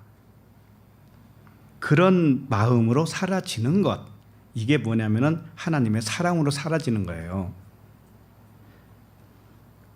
그래서 이 나타난 세상 있죠? 나타난 세상. 막 코로나도 있고 태풍도 불잖아요. 그런데 이 모든 것을 하나님의 선 하나로 볼 줄 아는 거예요. 하나님의 선으로 보는 거예요. 그러면 허다한 죄를 덮은 것이에요. 태풍이 불든 안 불든 코로나가 오든 물러가든 이 모든 것이 하나님의 선으로 볼 줄 아는 눈이 이제 열렸다. 이게 뭐예요? 하나님의 사랑이란 말이죠. 그래서 여기까지 정리를 하면, 기록된 성경을 잘 몰랐던 시대 사람이나 성경이 있었으나 잘 모르는 나라의 사람들도 있었죠. 하나님이 베푸는 구원은 이미 사람에게 새겨놓은 율법이 있었다. 그래서 진리의 성령이 그 마음에 조명을 해주시면, 빛을 조명을 해주시면 자기 자신이 본질상 진노의 자녀였다라는 것을 깨달아요. 그래서 망해요. 자기 마음이 망한다고요. 이렇게 깨닫고 구원을 얻는다는 말씀이에요. 정리 잘했죠? 자, 그러면 15절을 읽겠습니다. 오늘 몇 절까지 하죠? 16절까지 해야 되니까 얼마 안 남았어요. 자, 15절 시작. 이런 이들은 그 양심이 증거가 되어 그 생각들이 서로 혹은 고발하며 혹은 변명하여 그 마음에 새긴 율법의 행위를 나타내느니라. 자, 어쨌든 지금 이런 이들은 그렇죠. 이런 이들이 뭐예요? 율법이 없는 자들이죠. 이들은 그 마음에 새긴 율법의 행위를 나타낸다고 그랬죠. 이 율법의 행위가 나타내는 것이 뭐냐? 회개예요, 회개. 아, 내가 율법의 마음으로 살았구나 이거죠. 그래야죠. 그게 회개란 말이에요. 이런 이들은이라고 하는 것은 모세의 율법을 받지 못한 백성들, 이들은 어떻게 구원을 받느냐? 그 양심이 증거가 되어 그 생각들이 서로 혹은 고발하며 혹은 변명하여 그 마음에 새긴 율법의 행위를 나타내느니라. 자, 여기에서 보면 양심이 증거가 된다고 그랬죠. 이 양심이 증인이 된다, 그런 뜻이거든요. 그 양심이 뭔가 하면은 이 시네이 데시스라고 하는 단어예요. 그 신이 들어가면 함께라는 뜻이거든요. 함께. 그러니까 함께 안다, 이런 뜻이에요. 함께 아는 어떤 지각을 의미하는 거예요. 그러면 누구와 함께 할까요? 처음에는 내가 세상과 함께 알아요. 그렇잖아요.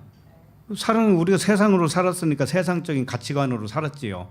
그러니까 세상으로부터 온 육신의 정욕, 안목의 정욕, 이생의 자랑, 육신의 생각으로 하나가 되었어. 세상과 하나가 됐어요. 이제 이게 세상 신이고 내가 내 의로 사는 것이죠.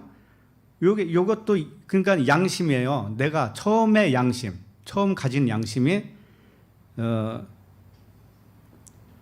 세상으로부터 온 양심이죠. 그래서 양심이라고 하는 것도 선한 양심과 악한 양심, 두 가지가 있어요. 그럼 선한 양심은 뭐냐면 하나님으로부터 하나님과 함께하는 양심이고, 악한 양심은 세상과 함께하는 양심이에요. 이렇게. 그래서 선한 양심은 하나님을 향한 선한 양심, 하나님과 함께 아는 지각을 의미하는 거예요. 응? 영과 진리를 함께 소유한 그런 양심을 의미하겠죠. 요게 선한 양심이에요. 자, 우리에게는 선한 양심이 오기 전에는 악한 양심으로 살았다고 이제 고백이 되어지겠죠. 예. 그래서 베드로전서 3장 21절을 펴보세요. 베드로전서 3장 21절.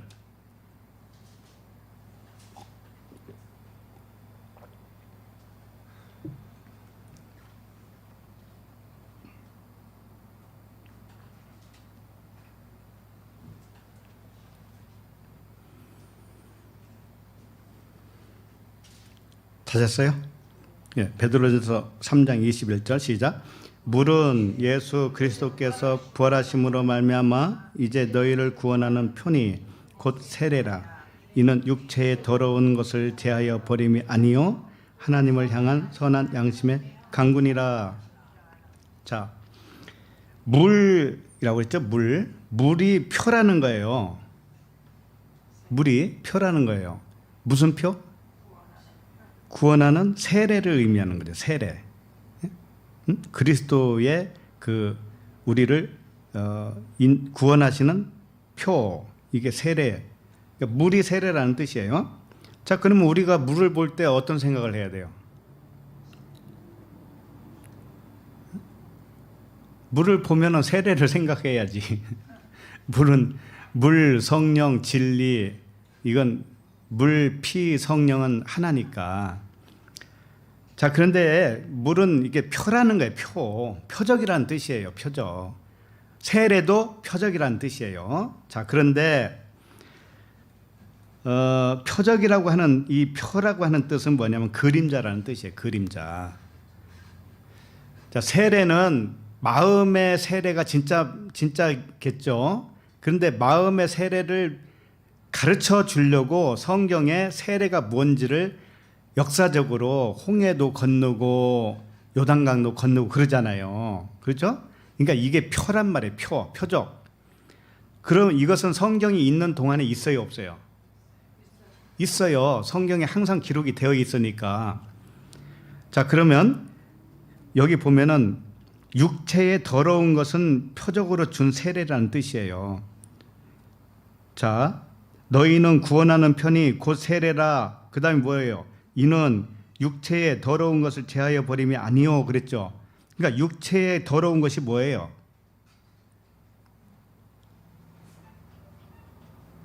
표라니까. 세례 표. 여기서 말하면은 응? 표적이란 말이 표적. 세례가 무언지를 가르쳐 주려고 표적으로 준 것이 뭐냐면 물세례란 말이죠. 물세례. 이것이 뭐라고요? 더러운, 뭐라고요? 육체의 더러운 것이라니까 이게. 그러니까 이런 말을 들어도 좀 정신이 번쩍번쩍 나야 되는데 정신이 하나도 안 나요. 그냥. 우리 주일날도 봤지만은 애굽은 뭐라고 그랬어요? 신이 아니요 사람이라고 그랬죠. 애굽의 말은 뭐라고 그랬어요? 육체라고 그랬잖아요. 육체. 예? 그러니까 애굽의 말이 뭐라고 그랬어요? 더러운 영이라고 그랬잖아요. 더러운 영. 세상으로부터 온 더러운 영. 세상으로부터 온 영이 뭔가 하면은 표로 준 거, 표적으로 준 것을 진짜로 아는 거예요. 모형과 그림자로 줬는데 그걸 진짜로 안다니까. 그러면 이 세상이 모형과 그림자잖아요. 그러면 이걸 진짜로 알고 있으면 이게 더러운 거라니까. 이 세상이 더러운 거라고요. 그렇게만 알고 있으면. 근데 진리를 깨닫고 이 세상을 보면은 이제는 더러운 것이 아니에요. 거룩한 것이 된 거예요. 그러니까 여기서 지금 베드로전서 3장 21절 한 절 속에서만 본다면 물은 뭐라고 했어요? 그리스도께서 부활하심으로 말미암아 이제 너희에게 구원하는 표라고 했죠. 표니 이건 세례라고 그랬죠. 세례. 물 세례. 참 이것이 뭐냐면 육체의 더러운 것이라니까요. 표 자체만 보면 그것은 육체의 더러운 것이라니까. 그러면 육체의 더러운 것을 제하여 버림이 아니요 하나님을 향한 선한 양심의 강군이라 그랬죠. 진짜 세례는 뭐냐면은 하나님을 향한 선한 양심의 강구가 진짜 세례예요. 자, 그러면 눈으로 보는 물 세례는 뭐냐면은 이건 표라는 거예요. 이건 육체의 더러운 것이에요. 근데 육체의 더러운 것을 제하여 버리는 게 아니라고 그랬죠. 그럼 제하여 버리는 게 아닌 것이 뭐예요, 도대체? 제하여 버리는 것이 아니다. 이건 뭐냐면은 모형과 그림자, 이 표는 항상 있다라는 거예요. 항상 있어요. 제할 필요가 없는 거예요. 성경에 물세례에 대해서 기록이 되어 있잖아요. 그러니까 이걸 제할 수가 있어요, 없어요? 제할 수가 없어요. 그런데 이걸 볼 때 어떻게 봐야 되는가 하면은 하나님의 선한 양심을 간구하는 거예요. 이게 무슨 뜻일까요? 하나님의 선한 양심을 간구한다? 이건 뭐냐면은 하나님의 선한 양심은 뭐냐? 진리 영을 말하는 거예요. 하나님의 사랑을 말하는 거예요. 자, 그러니까 그걸 간구한다는 건 뭐냐면 질문한다는 뜻이에요. 질문. 자, 그러면 성경에 기록되는 물세례 이야기 나오죠? 그러면 이것이 하나님 무슨 뜻입니까? 라고 물어보는 거예요. 질문하는 거예요. 이게 뭔가 하면은 양심의 세례를 받은 사람의 특징이다, 이런 뜻이에요. 성경에 나오는 물세례, 불세례 나오니까 그냥 그것만 알고 있으면 어떻게 되냐면 더러운 것을 붙잡고 있는 거, 더러운 거, 육체의 더러운 걸 붙잡고 있다고요. 근데 육체의 더러운 걸 제하는 건 아니고 다만 이것이 무슨 뜻입니까? 라고 질문해야 돼, 우리는 질문. 자, 그러면 이 세상을 살면서 이 세상은 일단 표적과 모형과 그림자예요. 그러면 그것 자체만 보면 더러운 거예요. 그런데 더러운 것을 떠나서 속세를 떠나서 산으로 살면, 산에서 들어가서 살면 좋은 거예요? 그게 아니란 말이에요. 이 세상을 제하는 게 아니란 말이에요. 이 세상에 똑같이 사는데 오늘 일어나는 일도 하나님께 질문하라고요. 하나님, 이게 무슨 뜻이죠? 진리로 보면 이게 무슨 뜻이죠? 이렇게. 이게 하나님의 선한 양심을 간구하는 것이다. 질문하는 것이다. 이런 뜻입니다.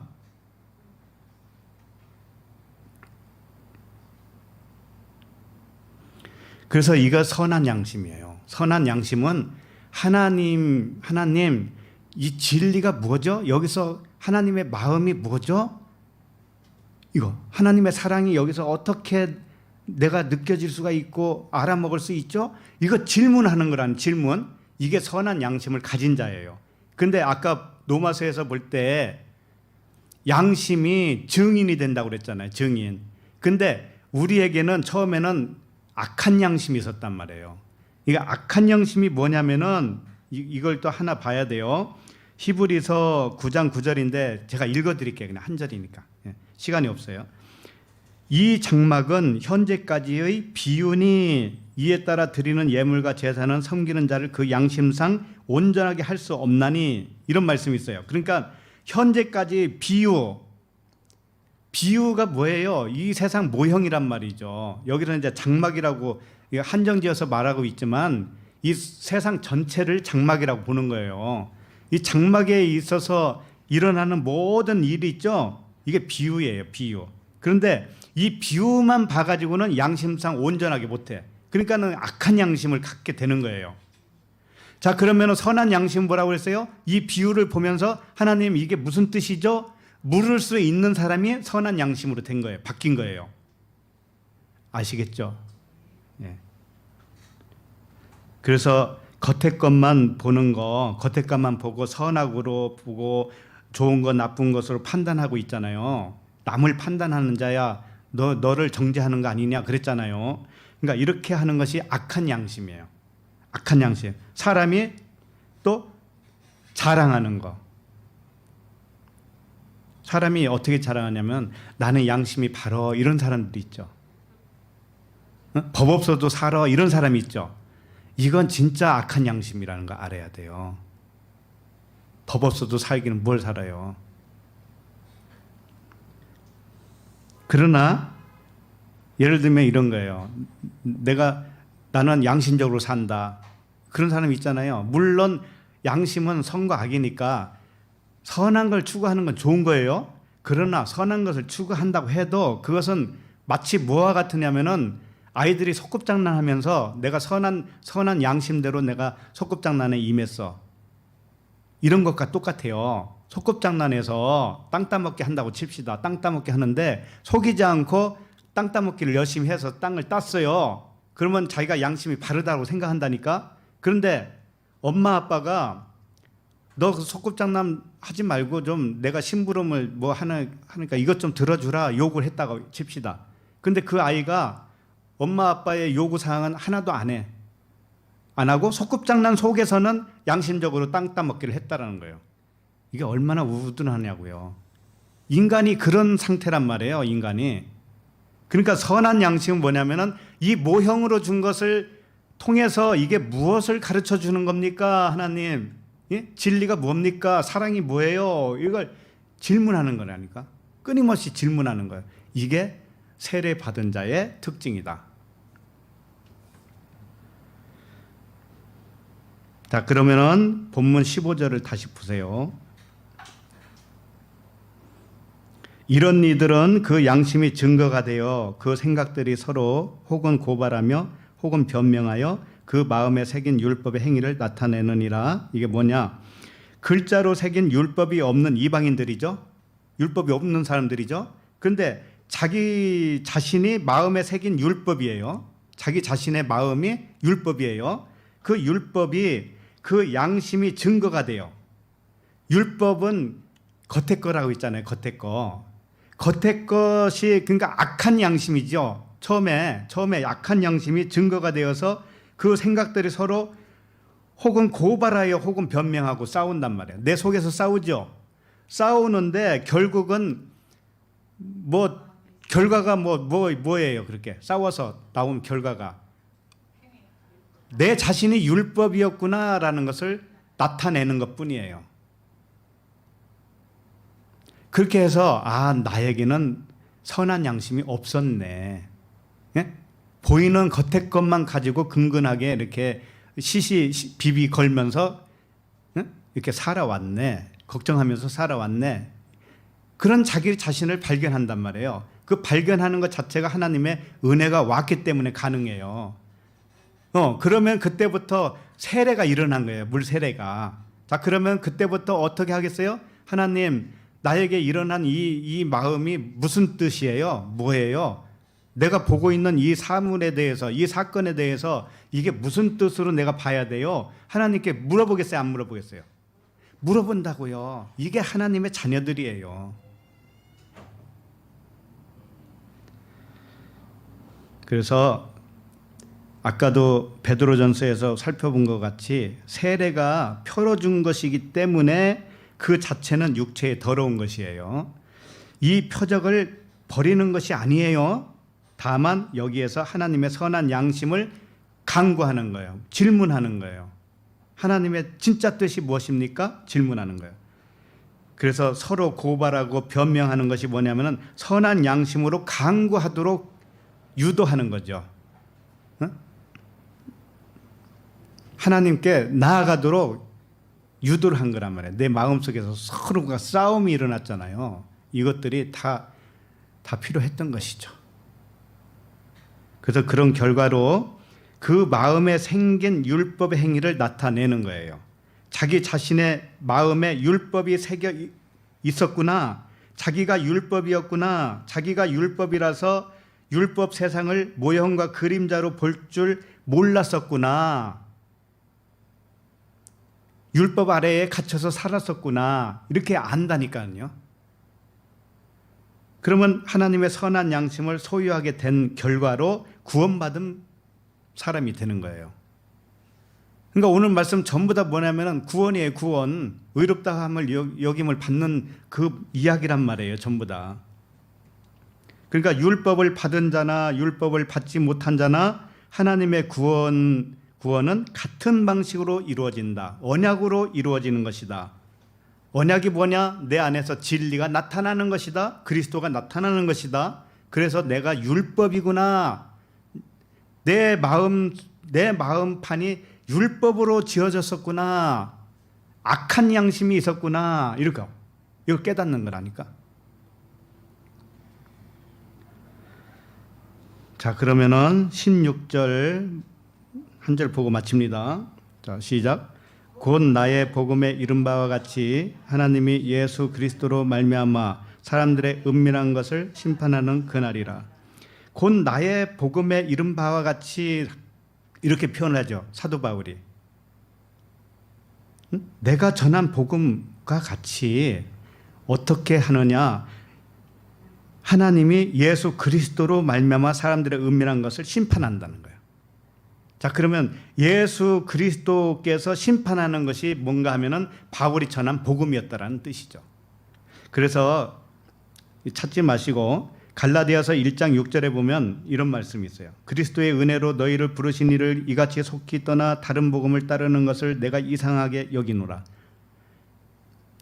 복음을 전했는데 다른 복음을 쫓는 성도들이 생겨났더라는 거죠. 그래서 이상하다. 7절에 보면 다른 복음은 없나니 다만 어떤 사람들이 너희를 교란하여 그리스도의 복음을 변하게 하려 함이라. 다른 복음은 없다 이거요. 그러나 우리나 혹은 하늘로부터 온 천사라도 우리가 너희에게 전한 복음 외에 다른 복음을 전하면 저주를 받을지어다. 바울이나 사도들이 전한 복음 이외에 다른 복음을 전하면 안 된다 이거예요. 그러면 그 사도들이 전한 복음이 뭐냐 이거예요. 사도행전 18장 28절에 보면 이는 성경으로서 예수는 그리스도라고 증언하여 공중 앞에서 힘있게 유대인의 말을 이김이러라. 예수는 그리스도라고 증언하여, 이게 사도들이 전한 복음이에요. 그렇다고 해서 예수는 그리스도 이렇게만 외치고 다녔겠어요? 그 내용을 말씀을 했겠죠. 내용을. 그러니까 성경 전체 내용이 뭔가 하면은 예수 그리스도라는 거예요. 예수는 표적이고 그리스도는 뭐예요? 그 안에 담겨 있는 진리란 말이죠. 이렇게. 그래서 사도 바울이 뭐라고 했냐면 고린도전서 2장 2절에서는 내가 너희 중에서 예수 그리스도와 그가 십자가에 못 박힌 것 외에는 아무것도 알지 아니하기로 작정하였습니다. 예수는 그리스도, 그 다음에 그가 십자가에 못 박힌 거, 이거 이외에는 알지 않기로 작정했다. 그러면 바울이 전한 복음이 이거였겠죠? 전부 다 예수 그리스도였겠죠? 그러니까 오늘 말씀처럼 예수 그리스도로 인해서 와서 심판을 하신다, 이런 말씀이죠. 그래서 이런 말이 있어요. 마태복음 12장 36절을 좀 찾아봐야 되겠어요. 마태복음 12장 36절.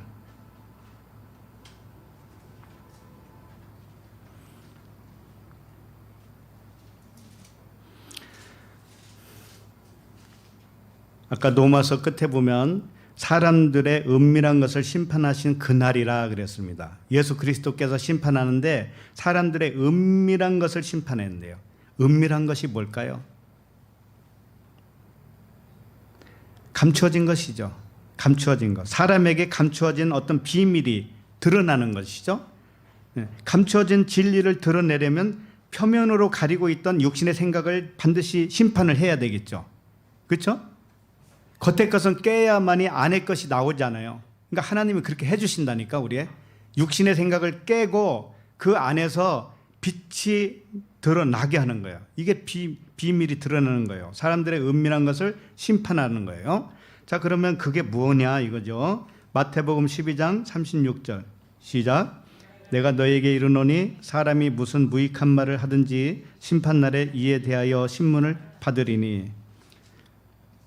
이게 무슨 말인가 하면은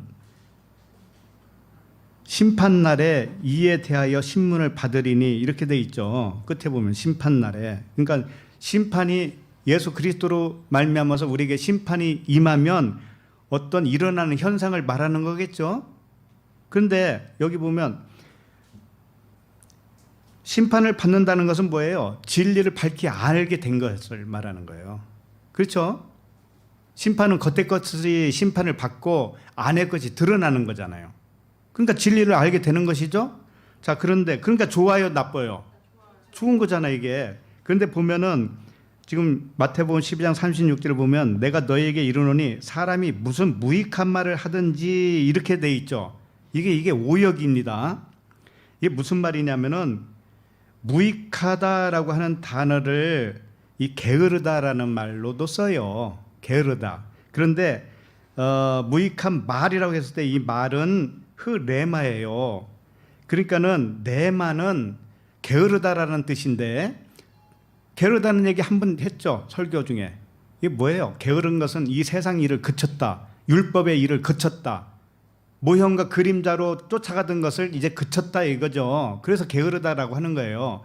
그러니까는 흐레마는 깨달은 말씀이니까 그 레마의 말씀은 세상으로 보면은 게으른 말씀이란 말이에요. 그래서 이게 무엇이냐면은 사람이 게으른 무익한 말이 아니고 영적인 레마를 말을 하든지 이런 뜻이에요. 레마의 말을 하는 거예요. 할 때 심판날에 이에 대하여 신문을 받는다고 그랬는데 이것도 틀린 말이에요. 신문이 아니고, 신문은 뭐예요? 공격하는 거잖아요. 너 뭐 잘했어 못했어 가려내는 건데 그게 아니고, 신문이라고 하는 단어가 로고스예요. 로고스. 말씀을 준다 이런 뜻이에요.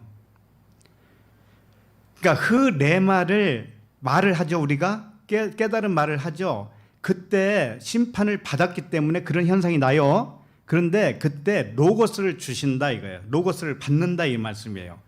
자, 이게 무슨 말이냐면은 로고스는 말씀이에요. 태초에 하나님이 말씀이 계시니라. 이 말씀이 육신이 됐다고 그러죠. 이 말씀이 뭐냐면 로고스예요. 로고스. 그러니까 하나님은 로고스로 계신 분인데, 그래서 하나님은 겉과 속으로 계신 분이에요. 로고스는 말씀이죠. 말씀인데 겉과 속이 같이 있는 거예요. 로고스는.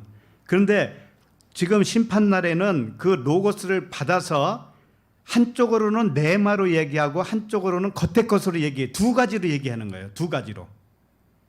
우리가 심판을 받잖아요. 근데 심판 받기 전에는 겉의 것만 얘기해. 겉의 것만.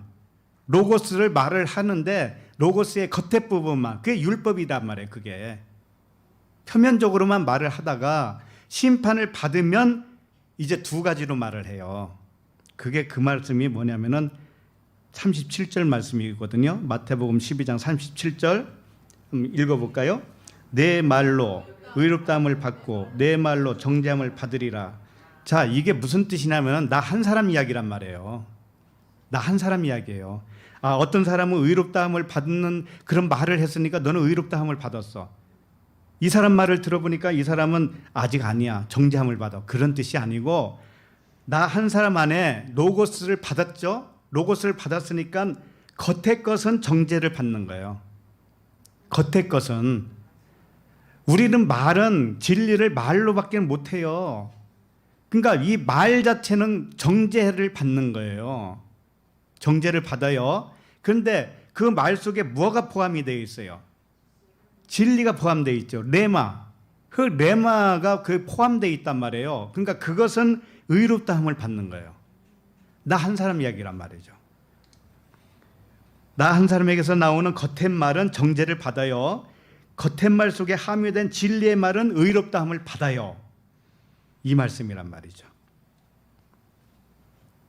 그러니까 하나님의 말씀이 얼마나 정확해요. 우리들의 체질을 너무나 잘 아시잖아요. 네? 그러니까는 아까도 우리 저 자매님 말씀을 하시더구만요. 무슨 말씀이었죠 아까? 코로나 이야기를 말씀 속에 듣다가 너무나 크게 깨달았다고 하셨어요. 자, 그러면은 겉의 말로 했잖아요. 그 고백을 겉의 말을 했는데 그 속에는 진리가 들어 있어요. 겉의 말은 뭔가 하면은 회개의 말을 했어요. 회개의 말. 그러니까 코로나에 대해서 너무나 잘못 알고 있었고, 또 그것으로 인한 여러 가지 피해, 어려움, 상황 이런 것만 묵상을 했다라는 거죠. 그러나 그렇지 않다라는 것을 깨닫고 나서 하나님의 은혜가 임했다. 자, 이렇게 말씀을 해주시는 과정 속에서 겉과 속이 다 있다니까요. 그 말씀 속에. 그럼 겉의 것은 정죄를 받고 속에 있는 것이 의롭다함을 받아요.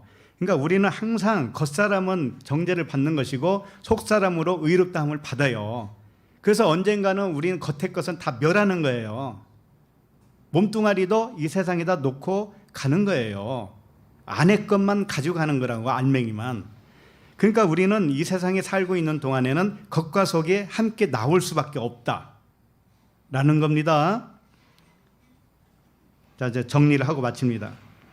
사람의 양심은 선과 악을 분별하는 양심이에요. 선과 악을 분별해요. 이것은 근데 모형과 그림자로 준 이 세계 안에서만 그렇잖아요.